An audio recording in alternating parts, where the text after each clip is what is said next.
জন্য একটি নির্দেশিকা হিসেবে কাজ করে। স্কাউট মোটোটি হলো বি প্রিপারেড। স্কাউট মোটোটা মনে থাকবে সবার? সদা প্রস্তুত। জি স্যার, মনে থাকবে। বি প্রিপারেড, সেটা ভুলে গেলে কিন্তু হবে না স্কাউট মোটো। ওকে, এরপরে 5 নম্বর যে কোশ্চেনটা ছিল, ক্যাশ হাব বাংলাদেশ ফ্লাড কত সালে চালু হয়েছিল?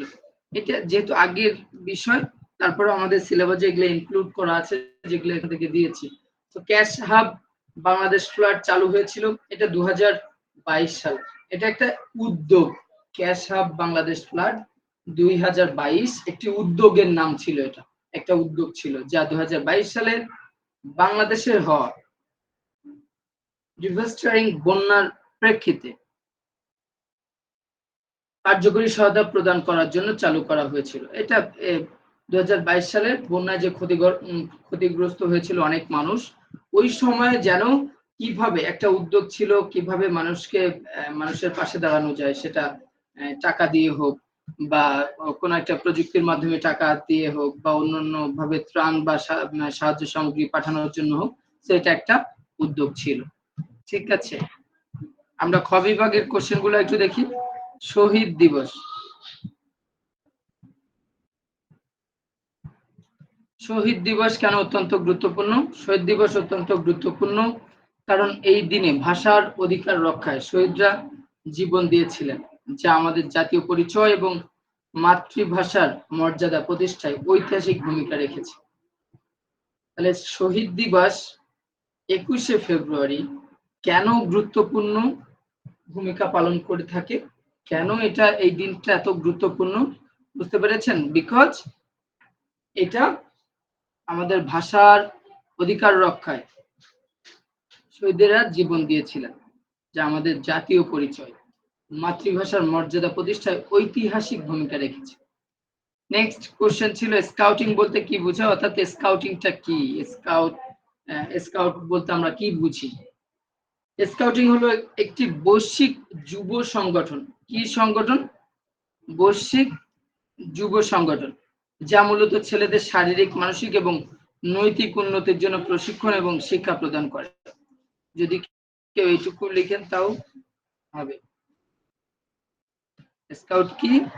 একটা বৈশ্বিক যুব সংগঠন যা মূলত ছেলেদের শারীরিক, মানসিক এবং নৈতিক উন্নতির জন্য প্রশিক্ষণ এবং শিক্ষা প্রদান করে।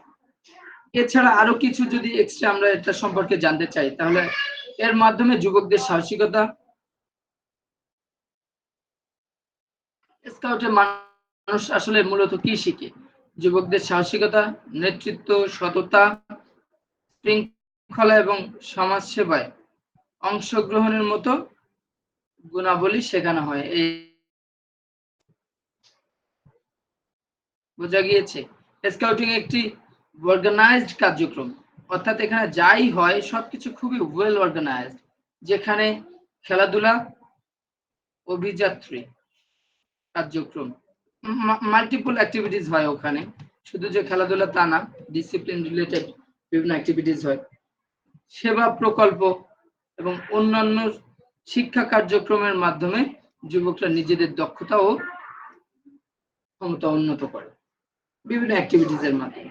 সে স্কাউটিংটা মূলত কি আমরা কি বুঝতে পেরেছি? একটা বৈশ্বিক গ্লোবাল ইউথ অর্গানাইজেশন যেটা আমাদের ছেলেদের শারীরিক, মানসিক এবং নৈতিক উন্নতির জন্য প্রশিক্ষণ এবং শিক্ষা প্রদান করে থাকে এই স্কাউট। আশা করি সবাই বুঝতে পেরেছেন। রেড ক্রিসেন্ট সোসাইটি কি? রেড ক্রিসেন্ট সোসাইটি এটাও সেম একটা মানবিক সংগঠন, আন্তর্জাতিক মানবিক সংগঠন যা বিশ্বব্যাপী জরুরি সাহায্য ও সেবা প্রদান করে থাকে। রেড ক্রিসেন্ট সোসাইটি যদি এইটুকু লিখেন কেউ তাও হবে।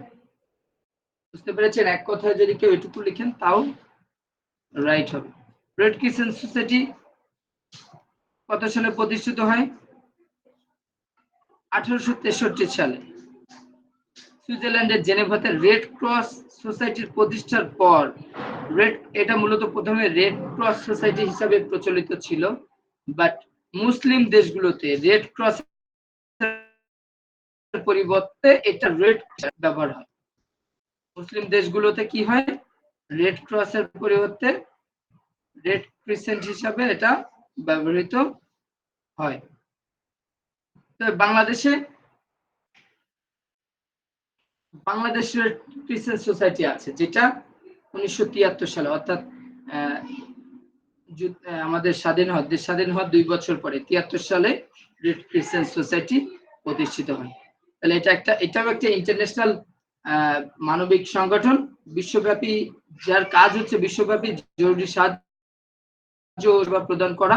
প্রথম রেড ক্রস সোসাইটি 1863 সালে সুইজারল্যান্ডের জেনেভাতে প্রতিষ্ঠিত হয়। তারপর মুসলিম দেশগুলোতে রেড ক্রসের পরিবর্তে রেড ক্রিসেন্ট সোসাইটি ব্যবহার করা হয় এবং বাংলাদেশে 1973 সালে প্রতিষ্ঠিত হয় red crescent society. Scout petrol system বলতে কি বোঝায়? স্কাউটের পেট্রোল সিস্টেম বলতে কি বোঝায়? পেট্রোল সিস্টেম আমরা আমাদের যে ক্লাস ছিল, রেগুলার ক্লাসেও আমরা পড়েছি। পেট্রোল সিস্টেম হলো স্কাউট ইউনিটের মধ্যে সদস্যদের ছোট ছোট দল বা গ্রুপে ভাগ করা।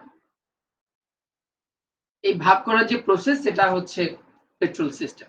স্কাউট, ধরেন আপনার একটা ইউনিট, আপনি একটা স্কুলের ফিজিক্যাল এডুকেশন টিচার, আপনার ওখানে স্কাউট আছেন। স্কাউট টোটাল স্কাউটিং ওখানে হয়, স্কাউটে টোটাল ধরেন 50 জন স্টুডেন্ট আছে, 50 স্টুডেন্টস। এই 50 স্টুডেন্ট হচ্ছে একটা ইউনিট, একটা প্রতিষ্ঠানের একটা ইউনিট, 50 স্টুডেন্টস। ওদেরকে বিভিন্ন অ্যাক্টিভিটিজ এর জন্য যখন ছোট ছোট গ্রুপে ভাগ করা হয়, ছোট ছোট দলে ভাগ করা হয়, সেটাকে বলা হয় পেট্রোল। ছোট ছোট দল টার্মটা ইউজ না করে ইউজ করা হয় কি, পেট্রোল, ছোট ছোট পেট্রোলে ভাগ করা। এই ভাগ করার বিভিন্ন পদ্ধতি আছে, এই পদ্ধতিটাই হচ্ছে পেট্রোল সিস্টেম। এটি স্কাউট আন্দোলনের একটি মৌলিক অংশ, যা সদস্যদের মধ্যে নেতৃত্বের গুণাবলী, সহযোগিতা এবং দায়িত্ববোধ গড়ে তোলার জন্য ব্যবহৃত হয়। পেট্রোল সিস্টেম স্কাউটদের স্বাবলম্বী এবং দলগত কাজের প্রতি উৎসাহিত করে। এখন ধরেন আপনার 50 জন স্কাউট আছে, 50 জনের থেকে 30 জন স্কাউট খুবই ভালো, যারা ডেইলি অ্যাক্টিভিটিস গুলা খুব সুন্দরভাবে করতে পারে, মার্চিং করতে পারে সুন্দরভাবে। তুলনামূলক 10 জন স্টুডেন্ট আছে ধরেন একটু মিডিয়াম ক্যাটাগরি, তাহলে ওই 10 জনকে আলাদা একটা গ্রুপ করে দিলে, ওখানে আরেকজন লিডার যদি তৈরি করে দেন, তাহলে ওই লিডার কি করবে, ওদের নিয়ে কাজ করবে, আলাদা একটা গ্রুপ করে ওদের নিয়ে কাজ করবে, ওদের যে স্কিল গুলাকে ডেভেলপ করানোর দরকার সেটাতে তাদের হেল্প করবে। আরো 10 জন উইক স্কাউটদেরকে যদি আরো একজন লিডার বানিয়ে দেন, তাহলে এই ছোট ছোট যে ভাগ করা, ইভেন 50 জনের একটা ইউনিট থাকলে সেখানে 50 জন ধরেন একটা দল, ওই 50 জনের দলে যখন শিখাবেন, তখন 50 জনকে একসাথে শিখাতে গেলে সবাইকে সুযোগ দেওয়াটা ডিফিকাল্ট হয়ে যায়। যখন ছোট ছোট পেট্রোলে ভাগ করবেন সবাইকে ভিন্ন ভিন্ন গ্রুপে, যদি 50 জনকে 10টা বা 5টা গ্রুপে ভাগ করেন, 5টা পেট্রোলে, তাহলে দেখা যাবে সবাই বেশি বেশি অংশগ্রহণের সুযোগ পাবে। ধরেন কোনো একটা কিছু শিখাচ্ছেন, যে রোপ কিভাবে রশি বাঁধতে হয়, তো এটা শিখাচ্ছেন, কিভাবে রশির ওই যে গিট বা গিরা আমরা যেটাকে বলি, তো এই রশি বাঁধা এটা বাড়তে হয়। তো যখন বিভিন্ন লিডারকে দিয়ে যখন ওদেরকে শেখাবেন, তখন দেখবেন ওরা বেশি বেশি শিখতে পারবে, বেশি বেশি অংশগ্রহণ করতে পারবে। এটাই হচ্ছে পেট্রোল সিস্টেম। ওদের যে দলে যে ভাগ করার পদ্ধতি, সেটাই পেট্রোল সিস্টেম। এখন আসলে স্কাউটিং এর প্রয়োজনীয়তা কি? আমরা অলমোস্ট জেনে ফেলেছি স্কাউটিংটা কেন প্রয়োজন, তারপরেও আমরা আরেকবার দেখি। শুনতে পাচ্ছেন সবাই? জি স্যার, শুনতে পাচ্ছি। জি স্যার, শুনতে পাচ্ছি স্যার। কোথাও কি বৃষ্টি হচ্ছে আজকে আপনাদের এলাকার কোথাও যারা আছেন? স্যার, গাজীপুরে প্রচুর বৃষ্টি হচ্ছে। ও আচ্ছা স্যার, যশোরে বৃষ্টি হয় না তো স্যার? ও আচ্ছা, অনেক সময় বৃষ্টির সময় অনেক এলাকাতে কারেন্ট থাকে না, ওয়াইফাই থাকে না, এর জন্য অনেকে জয়েন করতে অসুবিধা হয়। আচ্ছা, আমরা দ্রুত শেষ করব যাতে করে আপনাদেরকে একটু টাইম দিতে পারি। আপনাদের সামনে পরীক্ষা, কষ্ট করেই আসলে ক্লাসগুলো করছেন। স্কাউটিং এর প্রয়োজনীয়তা লিখুন। স্কাউটিং এর প্রয়োজনীয়তা অলমোস্ট আমরা জেনে ফেলেছি। তারপর আরেকবার দেখি, স্কাউটিং একটি শিক্ষামূলক আন্দোলন। এটা কি? শিক্ষামূলক আন্দোলন যা শিশু কিশোরদের শৃঙ্খলা, নেতৃত্ব, আত্মনির্ভরতা ও নৈতিকতা গঠনে সহায়তা করে। এটি সমাজসেবা, দেশপ্রেম ও দলবদ্ধভাবে কাজ করার মানসিকতা গড়ে তোলে। স্কাউটিং এর মাধ্যমে তরুণরা শারীরিক, মানসিক এবং নৈতিকভাবে সুস্থ ও দক্ষ নাগরিক হিসেবে গড়ে ওঠে।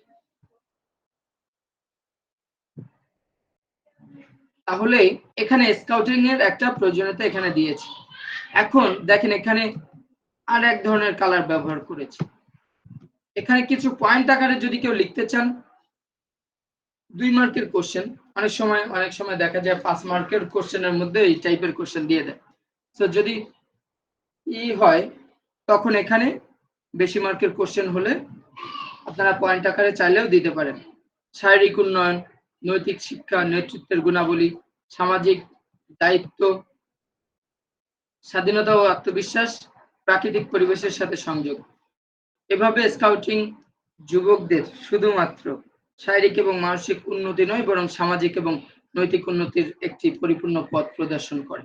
সেখানে প্রয়োজনীয়তা দিয়েছি, আপনাদের যেটা ভালো লাগে, যেটা পছন্দ হয়, সেটাই আপনারা অ্যাপ্লাই করার ট্রাই করবেন।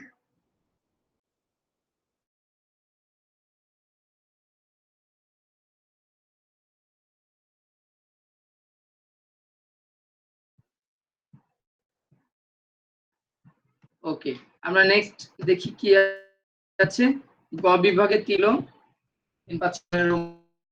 Disaster and climate risk management বলতে কি বোঝায়, এই ব্যবস্থাপনার প্রধান উপাদানগুলো লিখুন।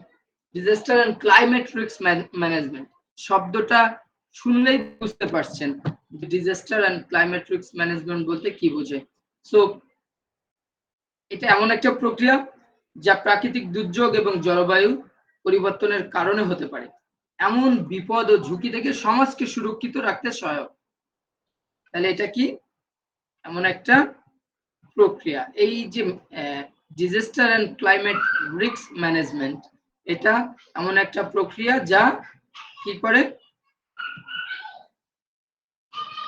প্রাকৃতিক দুর্যোগ এবং জলবায়ু পরিবর্তনের কারণে যে সমস্ত বিপদ বা ঝুঁকি থাকে, বিপদ, ঘূর্ণিঝড়, জলোচ্ছ্বাস, ঠিক আছে, এরকম এই যে বন্যা হয়, অনেক জায়গাতে পানি বেড়ে বন্যা হয়ে যায়, সিলেটে বন্যা হলো, আবার কোন জায়গাতে বন্যা হয়ে গেল। এইগুলা হচ্ছে ডিজাস্টার এন্ড ক্লাইমেট রিস্ক। এখন এটার ম্যানেজমেন্টের যে ব্যাপার, সেটা হচ্ছে কিভাবে এটা ঝুঁকি থেকে মানুষকে বাঁচানো যায়, সমাজকে সুরক্ষিত রাখা যায়। এর মূল লক্ষ্য এটাই হচ্ছে এই disaster and climate risk management. তো এর মূল লক্ষ্য কি? দুর্যোগের প্রভাব হ্রাস, অর্থাৎ দুর্যোগের প্রভাব কমানো, ঝুঁকি পূর্বাভাস, হ্যাঁ, আগে থেকেই পূর্বাভাস দেওয়া। ওই যে আমাদের দেখবেন এলাকাগুলাতে বা যে এলাকায় হয়, কত নাম্বার বিপদ সংকেত একটা নাম্বার দিয়ে দেয়, 8 নাম্বার, 9 নাম্বার বা 10 নাম্বার মহা বিপদ সংকেত। হ্যাঁ, যাতে করে ওই এটা আবহাওয়া অফিসের মাধ্যমে এই তথ্যগুলো রুট লেভেল পর্যন্ত পৌঁছায়, যার কারণে মানুষ প্রস্তুতি নিতে পারে। তো প্রস্তুতি, মোকাবেলা এবং পুনর্গঠন কার্যক্রম পরিচালনা করা, এটাই হচ্ছে disaster and climate risk management. আপনারা যদি আপনাদেরকে একটা এক্সাম্পল দিই, বুঝতে পারবেন। আপনারা আসুন্না ফাউন্ডেশনের নাম শুনেছেন হয়তো, বা অনেকে দেখেছেন, শেখ আহমদুল্লাহ। আমি ওনাদের কয়েকটা দেখেছি ভিডিও, যে ওনারা মানুষকে ত্রাণ, সর্বোচ্চ সংখ্যক ত্রাণ ওনারা দিয়েছেন, যত দূর পর্যন্ত যাওয়া সম্ভব। ইভেন ত্রাণ দেওয়ার পরে মানুষকে সেফ জোনে নিয়ে আসা থেকে শুরু করে বন্যার শেষে মানুষকে কিভাবে আবার স্বাবলম্বী করা যায়, যাদের যে স্কিল আছে সেই স্কিলটাকে কাজে লাগিয়ে কিভাবে আবার পুনর্বাসনের যে প্রসেস, সেটা কার্যক্রমটা। এই যে প্রসেস, টোটাল যে প্রসেস, সেটা কিন্তু ডিজাস্টার এন্ড ক্লাইমেট রিস্ক ম্যানেজমেন্টের মধ্যে পড়ে। আশা করি বুঝতে পেরেছেন সবাই। হ্যালো, সবাই কি বুঝতে পারছেন? জি স্যার, বুঝতে পারছি স্যার। আচ্ছা, এই যে disaster and climate risk management, এটার কয়েকটা প্রধান উপাদান আছে। ঝুঁকি মূল্যায়ন, রিস্ক অ্যাসেসমেন্ট, মানে কি পরিমাণ ঝুঁকি থাকতে পারে সেটার অ্যাসেসমেন্ট করা, সেটা মূল্যায়ন করা। প্রতিরোধমূলক পদক্ষেপ, মানে এই যে ঘূর্ণিঝড়টা হতে পারে বা জলোচ্ছ্বাসটা হতে পারে, জলবায়ু পরিবর্তনের কারণে যে ক্ষতিটা হতে পারে, এটার পদক্ষেপ, প্রতিরোধমূলক কি পদক্ষেপ নেওয়া যেতে পারে। প্রস্তুতি, তাইলে এই প্রস্তুতি নিতে গেলে কি করতে হবে? পূর্ব প্রস্তুতি, যাতে করে ওই দুর্যোগটা, প্রাকৃতিক দুর্যোগটাকে মোকাবেলা করা যায়। আগে থেকে জরুরি সেবা, প্রশিক্ষণ, হ্যাঁ, এবং উপকরণের ব্যবস্থা অন্তর্ভুক্ত প্রস্তুতি। এরপরে আছে মোকাবেলা।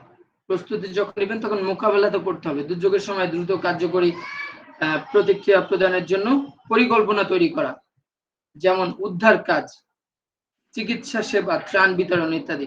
পুনর্গঠন, রিকভারি, এই যে বললাম যে আবার মানুষদেরকে পুনরায় তারা যাতে স্বাবলম্বী হতে পারে, যার যে দক্ষতা আছে সেই দক্ষতা অনুযায়ী তাদেরকে কিছু জন্য তাদেরকে কোনো কাজের ব্যবস্থা করে দেওয়া, এটাই হচ্ছে পুনর্গঠন, রিকভারি। তাহলে বুঝতে পেরেছেন কতগুলা উপাদান আছে। ঝুঁকিটাকে মূল্যায়ন করা, দুর্যোগ ও জলবায়ু পরিবর্তন সম্পর্কিত ঝুঁকির বিশ্লেষণ করা, যাতে সম্ভাব্য ক্ষতির পূর্বাভাস দেওয়া যায়। প্রতিরোধমূলক পদক্ষেপ নাও, দুর্যোগ বা জলবায়ু পরিবর্তনের কারণে ক্ষতি হওয়ার আগে সেই ক্ষতি কমানোর জন্য পদক্ষেপ। ধরেন আমার একটা ঘর আছে, সেই ঘরটা যদি ঝড় হয়, ঝড় হলে ভেঙে যেতে পারে। ঘরের ধরেন মাটির ঘর বা ধরেন বাঁশ বা কাঠের ঘর, তো যদি ঝড় হয় তো ঘন্টায় 60 কিলোমিটার বেগে ঝড় হলে আমার ঘরের অবস্থা ভালো না, ঝড় হলে ভেঙে যেতে পারে। তো আমি প্রতিরোধমূলক পদক্ষেপ কি নিতে পারি? আমি ওখানে আমার যে উইক যে ইগুলো আছে, ঘরে যে জায়গাগুলো ক্ষতির হওয়ার সম্ভাবনা বেশি থাকে বা যে কারণে ঘরটা পড়ে যেতে পারে, ভেঙে যেতে পারে, সেই নরমাল জায়গাগুলোকে যদি আমি মেরামত করতে পারি, তাহলে কি হবে? আমি কিন্তু এটা হচ্ছে আমার প্রতিরোধমূলক পদক্ষেপ। এই জায়গাগুলো, বা ধরেন আমার প্রচন্ড বৃষ্টি হচ্ছে, এক নাগাড়ে একটানা 1 সপ্তাহ ধরে বৃষ্টি হওয়ার একটা পূর্বাভাস আসছে। এই একটানা এক নাগাড়ে এক সপ্তাহ পূর্বাভাস যদি হ্যাঁ বৃষ্টি। ভাই, বাসায় বাসায়। রিয়াজ মাহমুদ, একটু মিউট করে রাখেন। আশেপাশে নার্স রিয়াজ নার্সারি মাহমুদ করবেন। আছেন? রিয়াজ মাহমুদ, আপনার কথা সবাই শুনতে পাচ্ছে। না ভাইয়া, ওই যে ফার্মেসিতে যোগাযোগ করেন, জাকি ফার্মেসিতে। হ্যাঁ, জাকিতে যোগাযোগ করেন।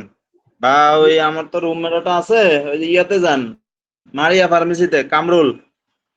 হ্যাঁ, যা ওরা জিজ্ঞেস করেন, হ্যাঁ আমার পরিচয় দিয়া জিজ্ঞেস করেন ওরা কেউ করতে পারে কিনা। আপনারা জাকিতে যান, জাকির বাইরে পারে। হ্যাঁ, জাকির রিয়াজ আব্দুর রাহিম মাহমুদ, ভাই আছে, রাহিম ভাইয়ের ক্যাশে বসে, ওনারা থাকলে আমার কথা বললেন যে রিয়াজ ভাই আপনার এখানে যে আসে। হ্যাঁ, ঠিক আছে ভাইয়া, ওকে। রিয়াজ মাহমুদ শুনতে পাচ্ছেন?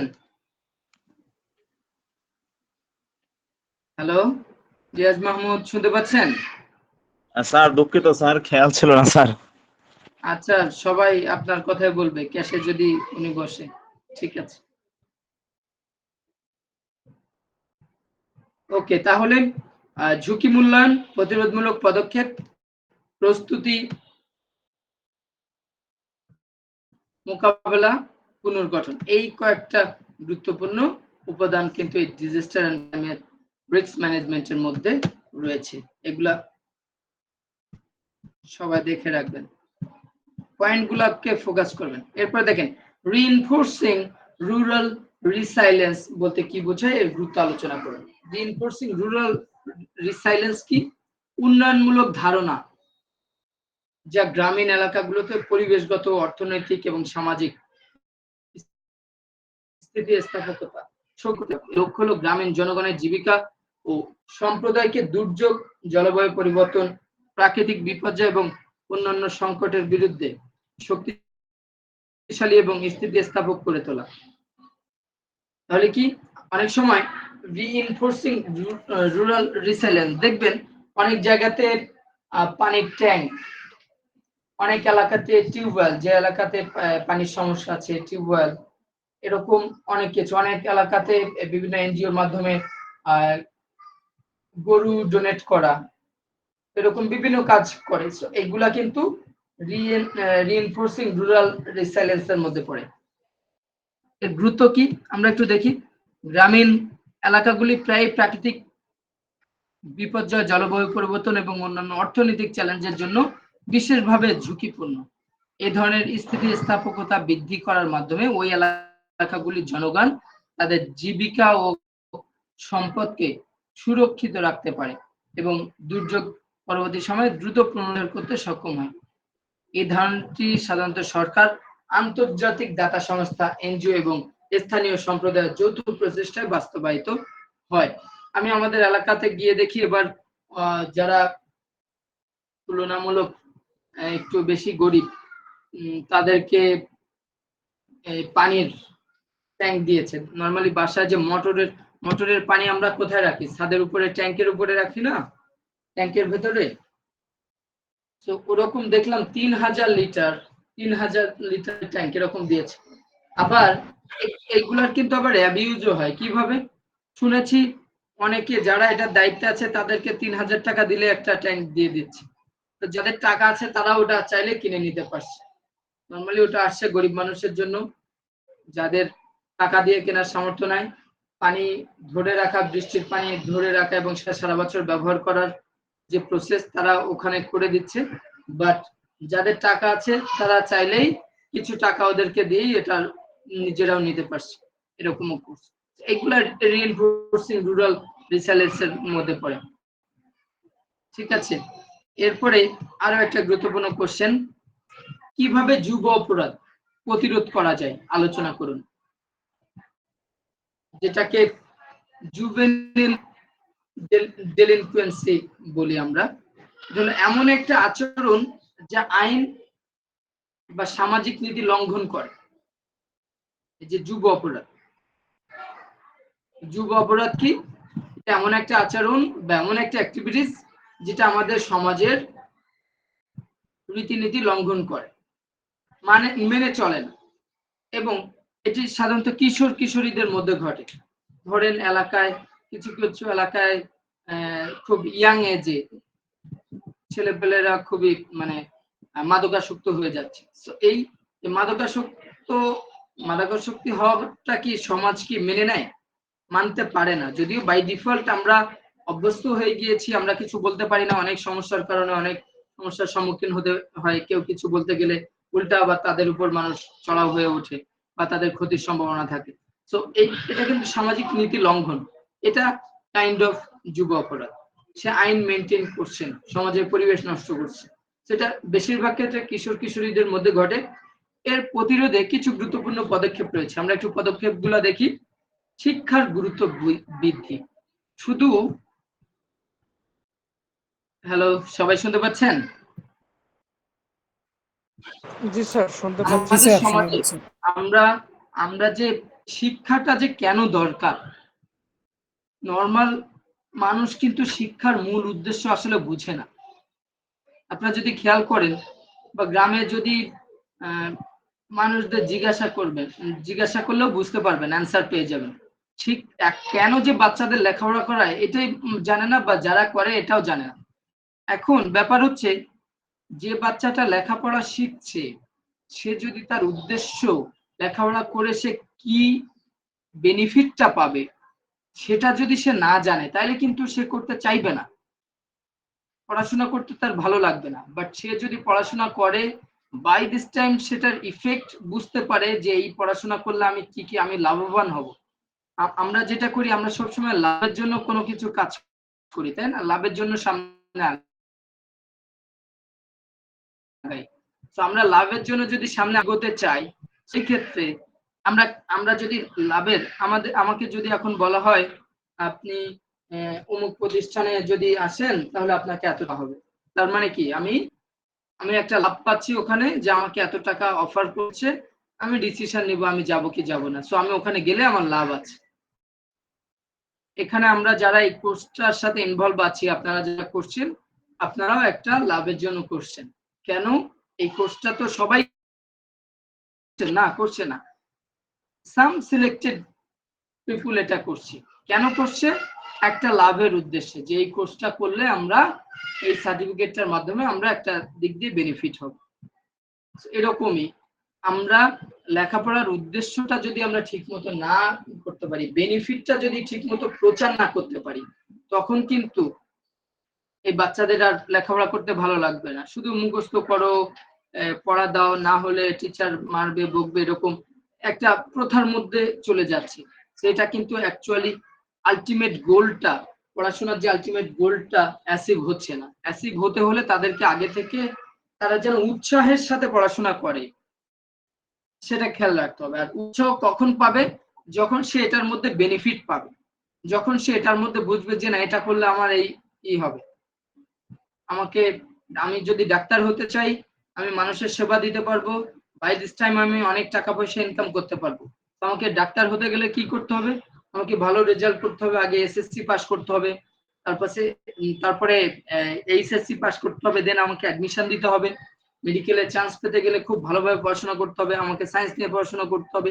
তো আমি যদি ডাক্তার হই, আমি মানুষের সেবা যত্ন করতে পারবো, একই সাথে আবার আমার টাকা পয়সারও অভাব হবে না। সো যদি মানুষ আলটিমেট গোলটাকে বুঝতে পারে, তখন দেখা যাবে তার ওই পেশার প্রতি সে যেতে আগ্রহ প্রকাশ করবে।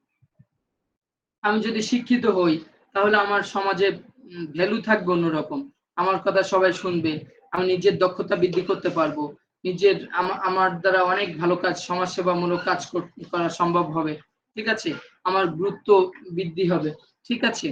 এরকম যদি অনেকগুলা পয়েন্ট আছে, আপনারা নিজেরা ভাবলেও অনেক পয়েন্ট পাবেন। এই যদি আগে থেকেই আমরা যদি এই টাইপের এগুলা বাচ্চাদেরকে শেখাতে পারি, যে তুমি যদি এটা করো এটাতে তোমার লাভ হবে, এইটা করলে তুমি এই পাবে, তোমার বাবা মার একটা ভালো সম্মান হবে, বাবা মা খুব, তুমি ভালো জায়গাতে গেলে বাবা মা খুবই খুশি হবে, ঠিক আছে, বাবা মার একটা অন্যরকম স্ট্যাটাস কাজ করবে, সমাজে সবাই তোমাদেরকে খুবই ভালো বলবে। আলটিমেট মানুষ আমরা চাই কি? আমরা চাই তো ভালো কিছু, আমরা সমাজে ভালো থাকি, ভালো সমাজটাকে ভালোভাবে গড়ি, আমাদের সবাইকে ভালো মানুক, আমাদের সবাইকে ভালো জানুক, এটাই তো আমরা চাই। শিক্ষার গুরুত্ব বৃদ্ধি, কিশোরীদের মধ্যে সঠিক শিক্ষার সুযোগ প্রদান তাদের জীবনযাত্রার মান উন্নত করতে সহায়ক। এখন অনেক সময় দেখা যায় ছোটবেলাতে কাজে কামে ঢুকে যায় বাচ্চারা বাধ্য হয়ে, কারণ কি? তাদের অভাবের কারণে।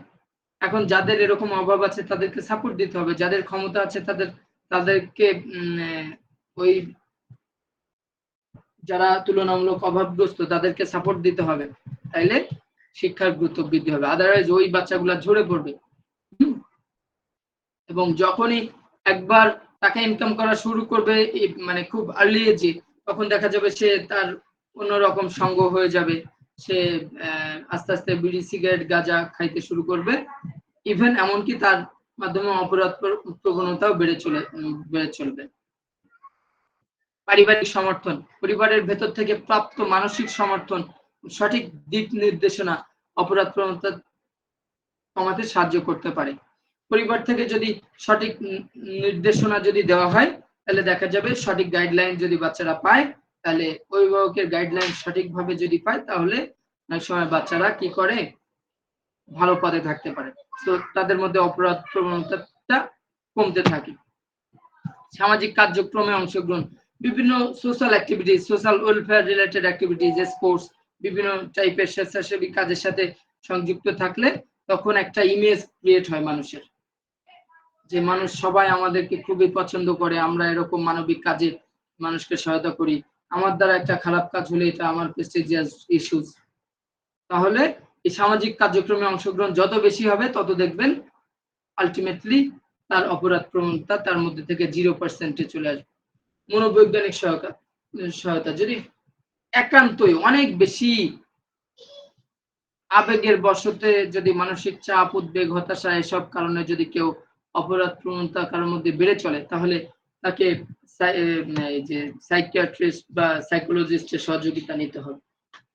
তাকে কিভাবে ওই সমস্যা থেকে দূরীকরণের দূরীকরণ করা যায়, সেটা থেকে তাকে বের করে নিয়ে আসতে গেলে সাইকোলজিস্টরা ভালোভাবে, মনোবিদ যারা মনোবিজ্ঞানী তারাই ভালো সাজেশন দিতে পারবেন। সঠিক আইন ও নীতি, কিশোর অপরাধের প্রতিরোধে সঠিক আইন এবং নীতি প্রণয়ন অত্যন্ত জরুরি। কিশোরদের জন্য আলাদা আদালত ব্যবস্থা। এখন একটা বাচ্চা ভুল করে ফেলেছে, নিজের অজান্তে একটা ভুল করে ফেলেছে, হয়ে গিয়েছে। অনেক সময় অনেকের একজন অপরাধ করেছে, বাট ভুক্তভোগী হয়েছে 10 জন, হয় না? অনেক কেসে অনেকে ফেসেছে। এখন তাদের রাখছেন আদালত, যদি তাদের ব্যবস্থা থাকে যে সব বাচ্চারাও যেখানে থাকবে, বড়রাও সেখানে থাকবে, সবার ওই যে খুনের আসামিও যেখানে থাকবে, যার বয়স 40, 45, 50 বছর সেও যেখানে থাকবে, ছোট বাচ্চাও সেখানে থাকবে, তাহলে কিন্তু এই বাচ্চাকে আর ভালো হওয়ার সুযোগ থাকবে না। তাদের জন্য আলাদা আদালতের ব্যবস্থা থাকবে, যেটা বাংলাদেশে আছে। হ্যাঁ, ওটাও রিহ্যাবিলিটেশন সেন্টার বলতে পারেন। এই যে রিহ্যাবিলিটেশন প্রোগ্রাম, অন্যান্য সহায়ক পদক্ষেপ গ্রহণ করা উচিত। কমিউনিটি সচেতনতা, স্থানীয় কমিউনিটিতে সচেতনতা সৃষ্টি করে কিশোরদের মধ্যে অপরাধমূলক কার্যক্রমের বিরুদ্ধে সামাজিক প্রতিবন্ধকতা তৈরি করা যেতে পারে। সমাজের বিভিন্ন স্তরের ব্যক্তিরা একযোগে কাজ করলে এটি কার্যকরী হতে পারে। যদি আমরা যেটা করতে পারি, আমাদের গ্রামে যদি সবার বাসায় বাসায় যে যদি আমরা কাউন্সিলিং করি, সবাইকে একসাথে থেকে যার আশেপাশে আমরা খারাপ কাজ দেখবো আমরা প্রতিরোধ করব, চেষ্টা করব খুব সহজেই নিজেদের মধ্যে চেষ্টা করব সবকিছু মেনটেন করার। যদি নিজেরা না পারি, তখন আমরা অন্যভাবে কঠোর পদক্ষেপ নিতে পারি, যাতে করে সমাজটা অন্তত সেফ থাকে, বা তাদের থেকে অন্য মানুষেরা সেফ থাকে, অন্য বাচ্চারা যেন আবার অপরাধ প্রবণতার সাথে মিশে না যায়। তো এরকম কমিউনিটির সচেতনতার বিভিন্ন অ্যাক্টিভিটিস করা যেতে পারে। রোল মডেল এবং মেন্টরশিপ, ইতিবাচক রোল মডেল এবং মেন্টরশিপ প্রোগ্রাম কিশোরদের জীবনে একটি দিশা দিতে পারে। অর্থাৎ ছোটবেলা থেকে যাকে ভালো লাগে, যার কথা ভালো লাগে, তার মাধ্যমে কাউন্সিলিং করানো, তার মাধ্যমে তার সাথে সাথে মেশা। অনেক সময় হয় না, আমরা বিভিন্ন টিচারকে খুব পছন্দ করি, খুব ফলো করি ছোটবেলা থেকে, বা গ্রামের বড় ভাই, গ্রামের চাচা বা দাদা, যে খুব ভালো পজিশনে আছে বা খুব ভালো মানুষ, যাকে আমরা ফলো করি, যে তার কথা আমরা খুবই মেনে চলি। তো তাদের মাধ্যমে বিভিন্ন অ্যাক্টিভিটিস করানো, তাদের সাথে সাথে থেকে বিভিন্ন কিছু শেখা, সেরকম তাদের দিক নির্দেশনা নেওয়া, তাহলে যেটা হয় এই টাইপের অ্যাক্টিভিটিস থেকে বিরত থাকা সম্ভব হয়। ইভেন যুব অপরাধ প্রতিরোধ একটি যৌথ প্রচেষ্টা, এটা একটা কম্বাইন্ড প্রচেষ্টা, যেখানে পরিবার, বিদ্যালয়, সমাজ এবং সরকার সকলেই গুরুত্বপূর্ণ ভূমিকা পালন করে থাকেন। পয়েন্টগুলো একটু মনে রাখার চেষ্টা করবেন, কিভাবে যুব অপরাধ প্রতিরোধ করা যায়। আপনারা নিজের একবার পড়লেই আই হোপ আরো ভালো ভালো পয়েন্ট আপনারা বের করে নিয়ে আসতে পারবেন। পাইলট প্রোগ্রামেট্রিক পার্টনারশিপ বলতে কি বোঝায়, এটার সুবিধাগুলো লিখুন। এটা একটা সাময়িক এবং পরীক্ষামূলক। এই যে পাইলট প্রোগ্রামেট্রিক পার্টনারশিপ, অর্থাৎ পাইলট প্রোগ্রাম বলতে বোঝায় কি, একটা পরীক্ষামূলক প্রোগ্রাম। ধরেন আপনি বড় একটা অর্গানাইজেশন করতে চান, সোশ্যাল ওয়েলফেয়ার রিলেটেড। এখন আপনি ছোট একটা কাজের মাধ্যমে, পরীক্ষামূলক ছোট একটা কাজ করছেন বা ছোট একটা সার্ভে করছেন, করে তাহলে যেটা বুঝতে পারবেন যে এটার মাধ্যমে কতটুকু আসলে এটা সমাজে প্রভাব ফেলবে, বা আমাদের যে টার্গেটটা কি, আলটিমেট আমাদের যে গোল, সেটা আসলে পূরণ করা সম্ভব কিনা। তো যে অ্যাক্টিভিটিসটা প্রথমে পরীক্ষামূলক ভাবে করা হয়, সেটাই হচ্ছে পাইলট প্রোগ্রামেটিক পার্টনারশিপ বলা হয়। একটু আমরা দেখি যে একটি নির্দিষ্ট প্রোগ্রাম বা প্রকল্পের প্রাথমিক পর্যায়ে কার্যক্রম পরীক্ষা করার জন্য গঠন করা হয়। এর উদ্দেশ্য হলো নতুন কৌশল, পদ্ধতি বা প্রযুক্তি পরীক্ষামূলকভাবে বাস্তবায়ন করে সেগুলোর কার্যকারিতা এবং ফলাফল পর্যালোচনা করা। ধরেন আপনি নতুন একটা টেকনিক আবিষ্কার করেছেন প্রযুক্তির মাধ্যমে, এখন সেটাকে কি করা, প্রাথমিকভাবে বাস্তবায়ন, মানে ফুললি সেটাকে বাজারে নিয়ে আসার জন্য তার আগে প্রাথমিকভাবে কিছু পদক্ষেপ নিয়েছেন। যেমন এর আগে যে কারিকুলামটা ছিল, জাস্ট গত বছর নতুন কারিকুলাম যেটা আমরা পরিচিত, এটা কিন্তু একটা পাইলট প্রোগ্রামেটিক পার্টনারশিপ ছিল। ওইটা পরীক্ষামূলক প্রোগ্রাম ছিল, বাট আলটিমেটলি ওটা কন্টিনিউ হয়নি। সবাই জানেন কি কি কারণে হয়নি। তো ওইটা যদি 2 বছর এক বছর পরে 2-3 বছর পরে যদি দেখা যেত যে ওটা থেকে খুব ভালো বেনিফিট, তখন এটা টোটালি ওই কারিকুলামটা রান করত। যদি দেখতো যে না এটা থেকে সম্ভাবনা ভালো নাই, তাহলে এটাকে অফ করে আগেরটাতে ফিরে যাওয়া এরকম। যারা নীতি নির্ধারক থাকেন বা যারা গুরুত্বপূর্ণ জায়গাতে কাজ করেন, তারা প্রাথমিকভাবে বিভিন্ন জায়গাতে পর্যালোচনা করে পাইলট প্রোগ্রামটি চালু করেন। প্রথমে কিন্তু সব শিক্ষা প্রতিষ্ঠানে একসাথে নতুন কারিকুলাম চালু করেননি। কিছু কিছু বাংলাদেশের কিছু কিছু প্রতিষ্ঠানে স্পেসিফিক ভাবে কিছু কিছু প্রতিষ্ঠানে চালু করেছিলেন। তারপরে ডে বাই ডে এটাকে বিভিন্ন টিচার্স ট্রেনিং, অন্যান্য অ্যাক্টিভিটিজের মাধ্যমে সব জায়গাতে ছড়িয়ে দিয়েছিলেন। সেটা হচ্ছে পাইলট প্রোগ্রামের অন্তর্ভুক্ত। এবং এই প্রোগ্রাম সফল হলে কি হয়, সেটিকে বৃহত্তর আকারে দীর্ঘমেয়াদী ভিত্তিতে প্রসারিত করা হতে পারে। তো এটাই হচ্ছে মূলত পাইলট প্রোগ্রামের ঠিক পার্টনারশিপ। এরপরে এই ধরনের অংশীদারিত্ব সাধারণত বিভিন্ন সংস্থা, সরকার, প্রতিষ্ঠানগুলির মাধ্যমে গঠিত হয়, যা একে অপরকে সম্পদ, দক্ষতা এবং জ্ঞান প্রদান করে। উদাহরণস্বরূপ, উন্নয়নমূলক প্রকল্পের ক্ষেত্রে বিভিন্ন সংস্থা একত্রিত হয়ে একে অপরের অভিজ্ঞতা ও দক্ষতার উপর ভিত্তি করে একটি পাইলট প্রকল্প বাস্তবায়ন করতে পারে। এটা সুবিধা কি? ঝুঁকি কমানো, ফিডব্যাক সংগ্রহ, বৃহত্তর স্কেলিং, নতুন কৌশল পরীক্ষার সুযোগ, নতুন ধারণা বা প্রকল্প পরীক্ষা করা আগে পুরোপুরি বাস্তবায়ন করার জন্য পাইলট প্রোগ্রাম ঝুঁকি কমাতে সাহায্য করে। পুরোপুরিভাবে বাস্তবায়নের আগেই পরীক্ষা যদি করে নেন, তাহলে যেটা হবে, আপনার পুরোপুরি বাস্তবায়ন করলে যে ঝুঁকিটা থাকতো সেটা আপনার আগে থেকেই আপনারা বুঝতে পারবেন এটাতে এই ঝুঁকি থাকতে পারে, তাহলে প্ল্যানটাও চেঞ্জ করতে সুবিধা হবে। ফিডব্যাক সংগ্রহ, প্রাথমিক ফলাফলগুলির ভিত্তিতে পদ্ধতিগত সংশোধন। প্রথমে কিছু রেজাল্ট পেয়ে গেলেন, সেখানে যদি কোনো এই রেজাল্টে দেখেন যে এটার এই ত্রুটি আছে বা এটা, তাহলে এখনো সুযোগ থাকবে ফাইনালি যখন লঞ্চ করতে যাবেন ওই প্রোগ্রামটা বৃহত্তর স্কেলে, তখন এটাকে কাটছাট করে ফাইনালি পাবলিশ করার সুযোগ থাকবে। বৃহত্তর স্কেলিং, সফল পাইলট প্রোগ্রাম বৃহত্তরভাবে ভবিষ্যতে বৃহত্তর আকারে বাস্তবায়িত হতে পারে। যদি যে অ্যাক্টিভিটিসটা করবেন, যে প্রোগ্রামটা করবেন, সেই প্রোগ্রামটা যদি সফল হয়, তাহলে দেখা যাবে বৃহত্তর পরিসরে করতে পারেন। নতুন কৌশল পরীক্ষার সুযোগ, এটি নতুন পদ্ধতি, প্রযুক্তি বা সমাধান পরীক্ষার একটি নিরাপদ উপায়। অর্থাৎ নতুন কৌশল পরীক্ষার সুযোগটা কেমন? নতুন একটা পদ্ধতি, প্রযুক্তি বা সমাধান পরীক্ষার একটি নিরাপদ উপায় পাওয়া যায়।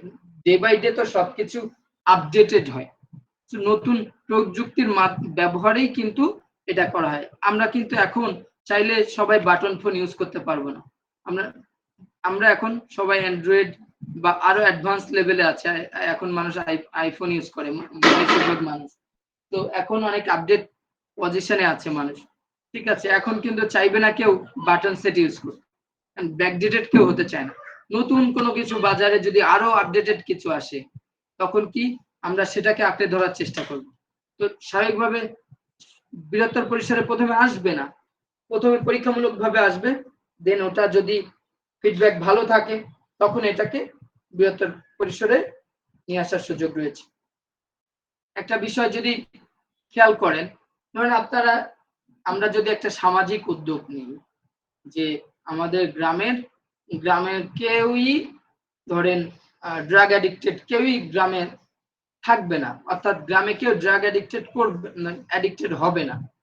আমরা একটা উদ্যোগ নিলাম, সবার বাড়ি বাড়ি যে বা গ্রামে বিভিন্ন প্রোগ্রাম করে, ওয়েলফেয়ার রিলেটেড প্রোগ্রাম করে সচেতন করে মানুষকে বুঝালাম।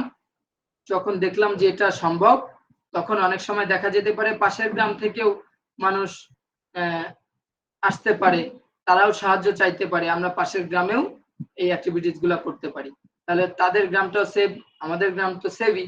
তখন সবাই মিলে একসাথে কাজ করা যায়। এভাবে আস্তে আস্তে একটা গ্রাম থেকে একটা ওয়ার্ড থেকে একটা ইউনিয়ন থেকে আস্তে আস্তে এটা একটা উপজেলা, এভাবে জেলা পর্যায়ে ইভেন এক সময় সারা দেশের মানুষ এরকম অ্যাক্টিভিটিস করতে পারে। দেখবেন, খেয়াল করবেন, অনেক জায়গাতে লেখা আছে ভিক্ষুক মুক্ত জেলা। এরকম লেখা দেখেছেন কোথাও? হ্যালো, না স্যার দেখি নাই। ভিক্ষুক মুক্ত জেলা দেখেন নাই? না স্যার দেখছি স্যার। দেখি নাই অনেক স্যার। জায়গাতে আছে ভিক্ষুক মুক্ত জেলা, যেখানে অর্থাৎ তারা বলে যে আমাদের জেলায় কোনো ভিখারি নেই। ভিখারি নেই মানে তারা এটা বোঝায় যে আমাদের মানুষ সবাই স্বাবলম্বী, কেউ কোনো মানুষ অন্যের কাছে হাত পাতে না। বাট আলটিমেটলি ঢাকায় যারা ঘুরেন তারা একটু খেয়াল করবেন যে ভিক্ষুক আছে কি নাই। হ্যাঁ, মনে হয় সবাই তো ঢাকার না। অরিজিনাল ঢাকার ভিক্ষুক কি আছে, থাকে কেউ? সবাই বিভিন্ন জেলা থেকে আসে, বিভিন্ন আশপাশের অনেকগুলা জেলা থেকে মানুষ এসে খুব সহজ ভাবে ইনকাম করা, বিনা কষ্টে হাঁটবে আর মানুষের কাছে চাইবে, খুব সহজে ইনকাম করতে পারবে, এরকম একটা শুরু হয়ে গেছে। যেমন অনেক জায়গাতে দেখবেন একটা শতভাগ বিদ্যুতের এলাকা, অনেক জায়গাতে দেখেছেন এরকম হয়তো, যে যেখানে সব জি জায়গাতেই স্যার দেখি। মানুষ বিদ্যুৎ গ্রহণের সুযোগ পেয়েছে, এরকম অনেক জেলা আছে। এখন বাংলাদেশে অলমোস্ট সব জায়গাতেই আছে, আগে এটা কম ছিল। ঠিক আছে, এরকম প্রথম প্রথম তো একসাথে তার 100% হওয়া সম্ভব না। প্রথমে তো টাইম টু টাইম এটা করতে থাকে, একটা নির্দিষ্ট জায়গাতে একটা জেলাকে নিয়ে আসছে, বা উপজেলা থেকে কাজ শুরু, যেটা বললাম গ্রাজুয়ালি টাইম টু টাইম একটা স্টেপ বাই স্টেপ এই কাজগুলো করা হয়েছে। আচ্ছা, এই ধরনের সহযোগিতা উন্নয়নমূলক এবং বৈষম্যহীন প্রকল্পগুলির জন্য একটি গুরুত্বপূর্ণ ভূমিকা পালন করতে পারে, বিশেষত যেখানে বিভিন্ন অংশীদারের মধ্যে দক্ষতা এবং সম্পদের আদান প্রদান প্রয়োজন।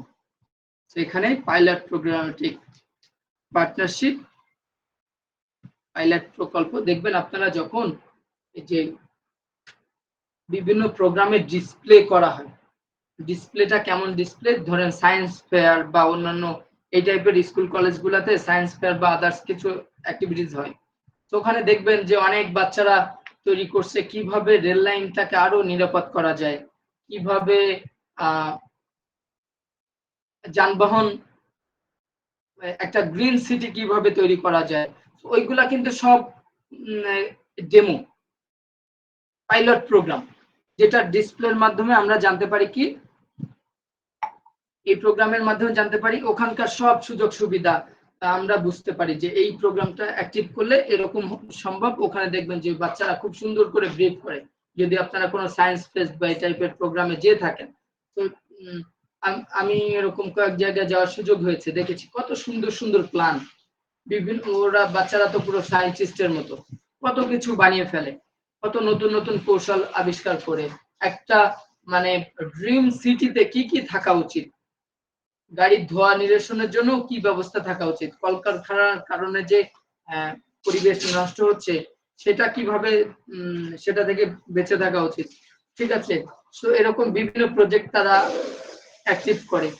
এই তাদের প্রজেক্ট অনুযায়ী যদি কাজ করতে হয়, ওটা একটা ডেমো, কাজ করতে হলে আগে শুরু থেকে ছোট আকারে ছোট পরিসরে কাজ করতে হবে, দেন আস্তে আস্তে এটাকে বৃহৎ পরিসরে বৃহত্তর স্কেলিং এ এটাকে কাজ করা যাবে। তো এটা ছিল আজকের আমাদের ন্যাশনাল ডিসেন্স সোশ্যাল অ্যাক্টিভিটিজ এর অংশ। আমি এই পিডিএফটা আপনারা সবাই পেয়েছেন অলমোস্ট, অলরেডি আমি গ্রুপে কিন্তু গতকালকে দিয়েছি। এখন আপনাদের জন্য গুরুত্বপূর্ণ তথ্য হচ্ছে, যারা ঢাকাতে পরীক্ষা দিবেন, শুনতে পাচ্ছেন সবাই আমার কথা? জি স্যার শুনতে পাচ্ছি স্যার। যারা ঢাকাতে পরীক্ষা দিবেন, যাদের কেন্দ্র আগারগাঁও, আগারগাঁও বলছি যে তেজগাঁও, আপনাদের কেন্দ্র তেজগাঁও। প্রথম যে পরীক্ষা 18 তারিখ, ঠিক আছে, 18 তারিখের পরে 19 তারিখে পরীক্ষার পরে আমরা আশেপাশের, আপনাদের সুবিধার্থে আমি কথা বলেছি, আশেপাশে যে কোনো এক জায়গায় ভাই, ওখানে যদি সুযোগ পাওয়া যায়, শুনেছি ঢাকার যে এটা আছে যেখানে আপনাদের কেন্দ্র ওখানে নাকি স্পেস কম। হুমায়ুন স্যারের সাথে কথা বলেছি, স্যার ব্যবস্থা করার চেষ্টা করছেন। ওখানে বোর্ডে যে কথা বলবেন, তো যদি ওখানে ব্যবস্থা হয় ওখানেই, অথবা তার কাছাকাছি, খুব কাছাকাছি যদি কোনো স্পেস পাই আমরা, আমি বলেছি অন্য কোথাও কোনো জায়গা না পাইলে হাতির ঝিলের কথা বলেছি। ওখান থেকে হাতির ঝিলের ডিস্টেন্স খুব বেশি না। তো যদি এরকম একটা জায়গাতে যাওয়া যায়, ওখানে আপনাদের প্র্যাকটিক্যাল ক্লাস হবে ওই বিকালে। বিকালে বলতে পরীক্ষার পরে আপনাদের একটা লাঞ্চ ব্রেক থাকবে, তারপরে আমি আমার অফিস থেকে আমি ওখানে চলে যাব। বুঝতে পেরেছেন সবাই? তাহলে এটা যদি 19 তারিখে হয়, আবার বৃহস্পতিবারে আপনাদের দুইটা এক্সাম আছে, যে কারণে বুধবারে করাটাও সম্ভব হচ্ছে না। তাহলে যদি আমরা 19 তারিখে করি তাহলে তো সবাই ওখানে থাকতে পারবেন, রাইট?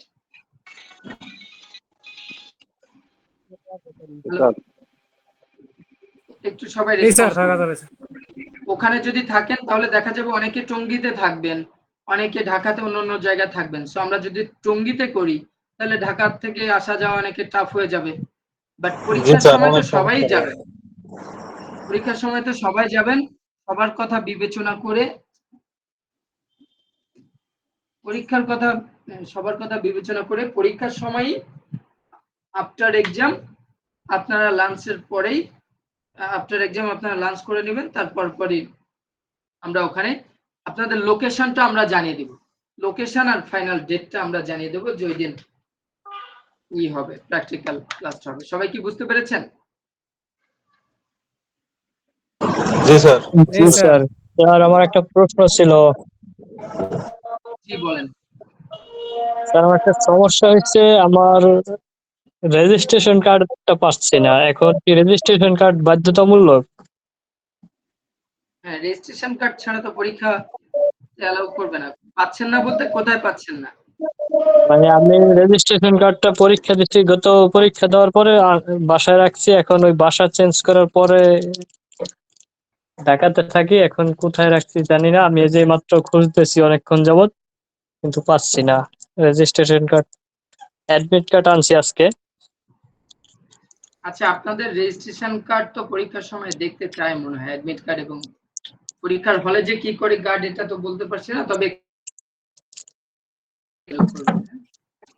এখন কিছু করার মতো কোনো আছে স্যার, ওই আছে যে কিছু করা যাবে, রেজিস্ট্রেশন কার্ড পাওয়া যাবে বা ওটার ফটোকপি বা করা যাবে? আপনি একটু অফিসে, এটা এই নিউজটা অফিস দিতে পারবে, একটু অফিসে যোগাযোগ করবেন। Okay sir. স্যার জি বলেন। অ্যাডমিট কার্ড স্যার পরীক্ষার দিন সকালে কেন্দ্র থেকে নেওয়ার সুযোগ আছে না স্যার? এটা আপনার অফিসে কথা বলবেন, ওনারা কিভাবে আপনাকে অ্যাডমিট কার্ড হ্যাঁ দিবে আছে, সেটা আপনি। কথা হয়েছে আমার সাথে, কিন্তু অফিসে কথা হয়েছে, পরীক্ষার দিন নেওয়া যাবে, পরীক্ষার দিন নেওয়া যাবে সেন্টার থেকে। ঠিক আছে, যদি কারোর এই অ্যাডমিট কার্ড বা এই পরীক্ষা রিলেটেড ওই ইস্যুস থাকে, আপনি একটু অফিসে কথা বলবেন। ঠিক আছে, সবাই ভালো থাকবেন। আর আরেকটা বিষয়, আপনাদের ট্র্যাডিশনাল কান্ট্রি গেমস এর পিডিএফটা আমি ইনশাল্লাহ কালকে আপনাদেরকে দেওয়ার চেষ্টা করব। ট্র্যাডিশনাল কান্ট্রি গেমস, ওটা যেহেতু প্র্যাকটিক্যাল আছে, ওখানে কিছু আঞ্চলিক গেমস গুলো আছে, আমরা পড়েছি অলমোস্ট। তো ওটা জাস্ট পরীক্ষার আগে, যেটা প্র্যাকটিক্যাল এক্সাম আছে, একটু জাস্ট দেখে যাবেন। আমি আপনাদের ওটার একটা পিডিএফ আবার দিব। ঠিক আছে, একটা স্যার দিয়েছিলাম, একসাথে করে আমি দিব। আমি একটু কথা বলতে চাচ্ছিলাম স্যার। জি বলেন। আচ্ছা, 19 তারিখে আমাদের যে এক্সামটা, ওইটা কি 30 মার্কসের হবে? 19 তারিখে জি, ওইটা হচ্ছে যে ফুড অ্যান্ড নিউট্রিশন সাবজেক্টটা আর কি। Food and nutrition syllabus, syllabus কি দেখেছেন? ও আচ্ছা স্যার, সেটা দেখে নিব, ঠিক আছে। ওই দিন হচ্ছে স্যার এক্সামের পরে ওই প্র্যাকটিক্যাল ক্লাসটা নিতে চাচ্ছেন, তাই তো? এক্সামের পরে, এক্সামের পরেই তো প্র্যাকটিক্যাল ক্লাস ছাড়া তো ডিফিকাল্ট। আর এমনিতে আমাদের প্র্যাকটিক্যাল এক্সামটা স্যার কি শুক্রবার? কালকে মনে হয় বলেছিলেন, ক্লাসে হয়তো ছিলাম না। ওখানে ডেট দেওয়া আছে, এটা তো বোর্ড থেকে ডেট গুলা নির্ধারণ করা, বুঝতে পেরেছেন? প্র্যাকটিক্যাল পরীক্ষার কি ডেট তো ওখানে মানে উল্লেখ নাই রুটিনে। আর ওইটা তো প্রতিষ্ঠান থেকে না নির্ধারণ করে, গতবারও তো আপনারা দিয়েছিলেন, বোর্ড থেকে তো বলে দেয় নিজেদের মতো করে নিয়ে নেন। না না না, বোর্ডেই তো এক্সাম হয়, ওখানে বোর্ডে 2 দিন উল্লেখ থাকে, শুক্র এবং শনিবার। জি গতবার আমরা যেটা করেছিলাম, ওদের বোর্ডে কনভিন্স করে শুক্রবারে সবগুলা নিয়েছে, বুঝেছেন? এবারও স্যার সেটা করলে ভালো হয়, ছুটি ছটা নাই স্যার। আচ্ছা, আমরা দেখি হুমায়ুন স্যারের সাথে কথা বলবো। আচ্ছা জি ঠিক স্যার, আছে স্যার। বিষয়টা একটু আলাপ করলে ভালো হয়, একদিনে নিয়ে নিলে ভালো হয়। ফুড অ্যান্ড নিউট্রিশনের আপনাদের 30 মার্কস। আচ্ছা, যদি আমি আপনাদেরকে একটু ক্লারিফাই করি, ইংরেজিটা শুধুমাত্র 60 মার্কসের থিওরি, আর বাকি যতগুলো এক্সাম আছে সবগুলা 30 মার্কসের। Rules and techniques of different games part 2, traditional country games, এটা সরাসরি practical. Food and nutrition 30 marks, adapted physical education 30 marks, national days and social activities 30 marks, method of teaching in physical education 30 marks. Theory এটা, বুঝতে পেরেছেন? জি sir, sir শুধুমাত্র ইংরেজিটা 60 একটা marks. জিনিস sir বুঝতে পারলাম না, ওনারা কিভাবে রুটিনটা করলো বোর্ড? হ্যাঁ, ওরা অবশ্যই জ্ঞানী মানুষ, ওই 60 মার্কসের এক্সামটা আর একটা ডাবল দিয়ে রাখলো, আর একদিনে 30 মার্কসের এক্সাম একটা দিয়ে রাখলো। এটা একটু ভাবার বিষয় আর কি স্যার, আর কি বলবো। রুটিনটা আসলে তারা জানে না, তারাও হয়তো বা শর্টকাটে ছেড়ে দেওয়ার জন্য উল্লেখ করতে পারে। জি স্যার, সেটা বার্ডেন হয়ে গেল আর কি, যাক আল্লাহ ভরসা। এক সপ্তাহই তো। স্যার ইংরেজিটা তো একটু কঠিন হয়ে যাচ্ছে। সুস্থ থাকবেন। স্যার, ইংলিশের গত বছরের কোশ্চেনটা তো কেউ পেয়েছে কিনা আমি জানি না, কিন্তু আমি তো পাইলাম না স্যার। আচ্ছা, কারা যদি জানে বলছিলেন গ্রুপে দিতে। আমি দেখবো। গ্রুপে দিয়ে দিলে ভালো হয় স্যার। তারিকুল ইসলাম কি কিছু বলতে চাচ্ছেন? বলছে স্যার ইংরেজিটা একটু কঠিন হয়ে যাচ্ছে স্যার, এই কথা বলছি। ইংরেজিটা আমি বলি শুনেন, ইংরেজিটা যারা একটু বেসিকটা ভালো পারবেন তাদের জন্য সহজ হবে। ইংরেজি আপনারা শুধু একটা গাইডলাইন ফলো করবেন, ফাঁকা রেখে আসবেন না, ইংরেজি হোক আর যে সাবজেক্টই হোক। ইংরেজি তো রুলস এর খেলা, বাট আপনার ওখানে কিছু ডায়লগ আছে, কিছু প্যারাগ্রাফ আছে, কিছু প্যাসেজ আছে, কম্পোজিশন টাইপ আছে, একটু টেকনিক্যালি অ্যান্সার করার চেষ্টা করবেন, হাল ছেড়ে দিবেন না, বাট অ্যান্সার। স্যার গত বছরের প্রশ্নটা দিলে মনে হয় ভালো হতো স্যার, আমাদের বুঝতে সহজ হতো কোশ্চেন। আচ্ছা, আমি গত বছরের কোশ্চেনটা দেওয়ার চেষ্টা করব। জি স্যার, প্যাটার্নটা থাকলে আমরা মনে করেন যে ওইভাবে একটু প্রিপারেশন নিয়ে যাইতাম আর কি স্যার। জি স্যার, বুঝতে সহজ হতো। ঠিক আছে, ঠিক আছে। ঠিক আছে সব স্যার। সাবজেক্টে আপনারা যেটা করবেন, লিখে আসবেন, যা পারেন লিখে আসবেন, না লিখে আসলেই সমস্যা হবে, মার্ক তা তো পেতে অবশ্যই স্যার। ঠিক আছে? জি। শর্টকাট রুলস হচ্ছে যা মন চায় লিখবেন, যা মনে হয় আপনার জন্য যেটা রাইট মনে হয় সেটাই লিখবেন, বাট লিখবেন, মার্ক জি অনুযায়ী স্যার। লিখবেন। আবার এমন না যে 5 মার্কের একটা কোশ্চেন আপনি 2 লাইন লিখে দিলেন, তাইলে তো আপনাকে বেশি দিতে পারবে না। জি স্যার ইনকোর্স পরীক্ষার যে প্রশ্নগুলো উত্তর দিলাম স্যার, ওইগুলো কি আমাদের জন্য ইম্পর্টেন্ট? হ্যাঁ, অবশ্যই ইন কোর্সের গুলাই তো আপনাদের সাজেশন বলেছি।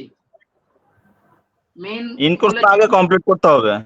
ইন কোর্স আমি বলেছি, আবারও যারা আছেন ইন কোর্সটা আগেই সবাই কমপ্লিট করবেন। ইন কোর্সের যে সলভ ক্লাস, এটা তো ইম্পর্টেন্ট কোশ্চেন গুলাই তো আপনাদের পরীক্ষাতে দিয়েছি, তাই না? তো জি এখন স্যার। এগুলাই আগে সলভ করবেন।